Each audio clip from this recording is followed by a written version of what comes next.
안녕하세요. 하나의부성기과 손영민 원장입니다. 오늘은 쌍수하신 분이 자기 경험을 이렇게 나누는 그 내용을 제가 한번 읽어보도록 하겠습니다.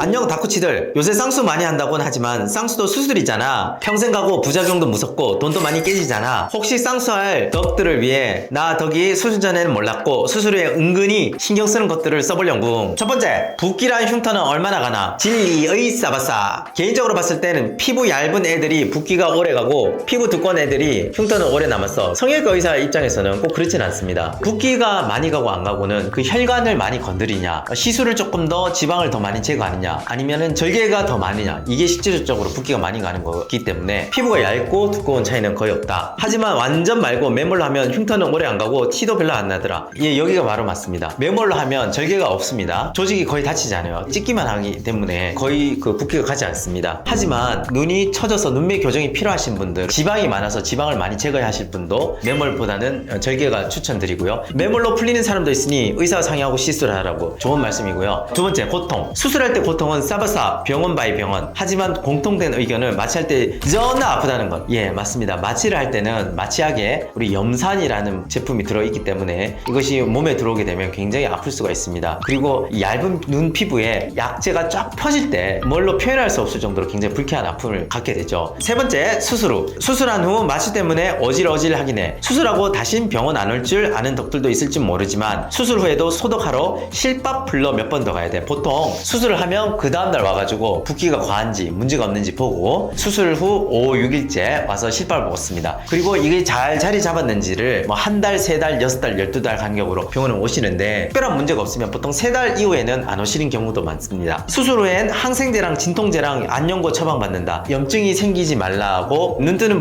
부분에 딱지가 생기지 않고 흉터가 없이 잘 나으려고 안연고를 넣습니다. 혹시 먼 병원 잡으면 몇 번 더 가야 되니 마음의 준비를 하라고. 쌍꺼풀 수술 정도면 요즘에는 굉장히 대중화가 됐고 어디든지 잘합니다. 못하면 병원 문 닫아야죠. 그래서 쌍꺼풀 수술은 가까운 데 하시는 게 지혜롭다. 수술 후 고통, 이 부분이 약간 중요함. 수술 후엔 마취 기운이 남아있어서 고통은 없어. 그리고 마취 기운 때문에 졸리고 해롱해롱하다. 이때 집 가서 폰 만지면서 후기 보지 말고 바로 자는 것이 추천. 마취 기운 풀리면 눈에 고통이 찾아옴. 고통이 못 참는 정도는 아니지만 수술 후 뭔가 잘못됐나? 왜 이렇게 아프지 하는 불안감도 크다. 마취 기운 풀리기 전에 자자. 진통제 먹어도 나 덕은 그닥 효과 없었음. 정상적인 눈에 칼을 댄는 거잖아요. 아무 데까지는 최소한 하루는 걸리기 때문에 그때가 좀 불편한 게 있습니다. 우리가 집에 가서 핸드폰 본다고 너무 늦게 자게 되면 눈이 오히려 부을 수 있어요. 꼭 일찍 자는 것을 추천드립니다. 자는 것도 머리를 높게 써야 돼요. 머리를 평평하게 자면 부어요. 그리고 자기 전에 짠 음식을 드시면 붓기가 더 붙습니다. 삼투압 때문에 물이 쫙 흡수가 되거든요. 다섯 번째, 머리 감기. 아마 수술 후 5에서 7일 정도 머리를 자력으로 감을 수 없을 거야. 가족의 도움을 받거나 미용실에 가자. 머리 감는 게 조금 물도 튈 수 있고 불편할 수가 있습니다. 아무래도 눈이 신경이 쓰여서 미용실에서 감는 건 정말 좋습니다. 고개를 많이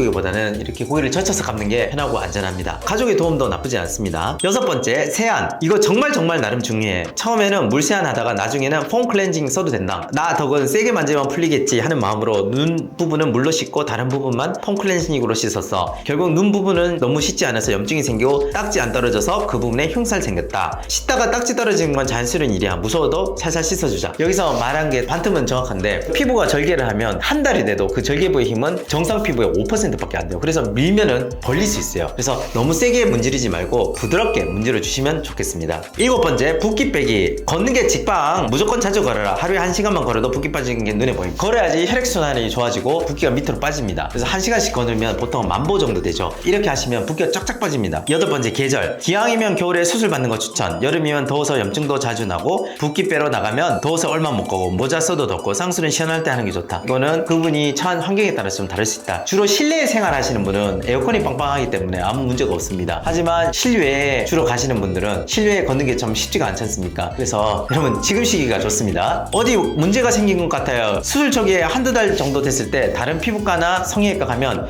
자기네도 잘못 손대면 안 된다고 수술했던 병원으로 가라. 잘못됐다 싶으면 바로 수술했던 병원으로 가. 그러니 수술은 다른 지방에서 하는 거 비추. 은근 수술했던 병원에 다시 가는 거 일이 많아. 많아. 가서 상담했던 실장님과 수술했던 원장님 꼭 만나보시기 바랍니다. 10번째, 안구 건조증. 적든 크든 쌍수에 더 생기는 건 사실인 듯 안구 건조증 생길 수 있습니다. 필요하시면 안약이 있어요. 그거를 쓰시면 훨씬 편하게 됩니다. 11번째, 면봉 필수. 쌍수 후 3개월 안에는 밖에 나갈 때 면봉 꼭 챙겨야 됩니다. 화장품이 들어가거나 렌즈 때문에 눈이 건조하게 되면 눈곱이 정말 흐르듯 장난 아니게 낌. 꼭 면봉 들고 다니라. 면봉은 정말 좋은 아이템입니다. 자, 쓰다 보니 좀 길어졌네. 쌍수도 수술은 수술이니까 신경 쓰이는 것도 많고 고민도 많이 하게 된다. 예, 좋은 말씀 감사합니다. 그럼 오늘 여기까지 말씀드리겠습니다. 안녕히 계십시오. 한방!